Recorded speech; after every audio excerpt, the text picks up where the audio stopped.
Vote کو عزت دو کا بیانیہ واپس لینے کی کوششیں۔ یوں لگتا ہے مسلم لیگ نون ووٹ کو عزت دو کا بیانیہ واپس حاصل کرنے کی پوری کوشش کر رہی ہے، اس لیے مریم نواز اسی ٹون میں واپس آ رہی ہیں جس میں وہ تحریک عدم اعتماد سے پہلے ہوا کرتی تھیں۔ سرگودا میں جلسے سے خطاب کرتے ہوئے مسلم لیگ نون کی چیف آرگنائزر نے سابق ISI چیف فیض حمید، دو سابق چیف جسٹس ثاقب نثار اور آصف سعید کھوسہ سمیت سروس سپریم کورٹ کے 2 حاضر سروس ججز اعجاز الحسن اور مظاہر نقوی کی تصاویر بھی سازش کرنے والے ٹولے میں لگا دی۔ جسٹس مظاہر نقوی اور جسٹس اعجاز الحسن سپریم کورٹ کی اس 9 رکنی بینچ میں شامل ہیں جو پنجاب اور KPK میں الیکشن پر سو موٹو نوٹس کی سماعت کر رہا ہے۔ جلسے سے خطاب کرتے ہوئے مریم نواز شریف نے کہا کہ نواز شریف عوام کا نمائندہ تھا، کسی کا مہرا نہیں بن سکتا تھا۔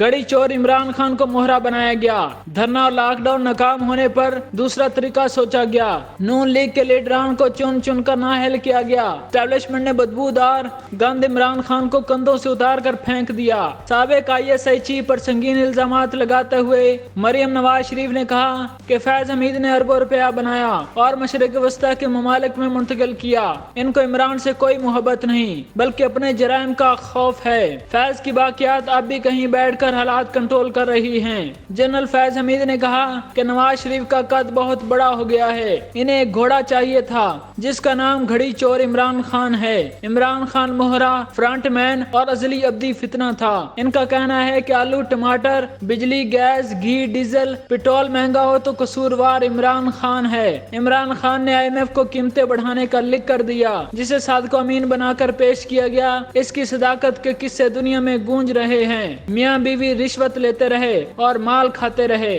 چیف آرگنائزر مسلم لیگ نون نے کہا کہ پرویز الہی نے نیپیاں بدلنے کی ذمہ داری اٹھا لی ہے، ان کے بیٹے نے ساری عمر مال بٹورنے کے علاوہ کوئی کام نہیں کیا۔ عمران اتنا بزدل ہے کہ 5 مہینے سے ٹانگ پر پلستر لگا کر بیٹھا ہے، روز عدالتیں بلاتی ہیں لیکن کہتا ہے میں پیش نہیں ہو سکتا، اس ڈر سے پلستر نہیں اتار رہا، اس کو عدالت کے سامنے پیش ہونا پڑے گا۔ لوگوں کو بھاشن دینے والا بزدل چوہے کی طرح بل میں چھپ کر بیٹھا ہے۔ مریم نواز کا مزید کہنا ہے کہ عمران خان سر سے پیر تک چوری اور ڈاکوں میں رنگا ہوا ہے۔ شہباز شریف مجرموں کو کٹہرے میں کھڑا کر کے ان سے جواب لیں، ان سے پوچھیں ترقی کرتے پاکستان کو تباہی کے دہانے پر کیوں کھڑا کیا۔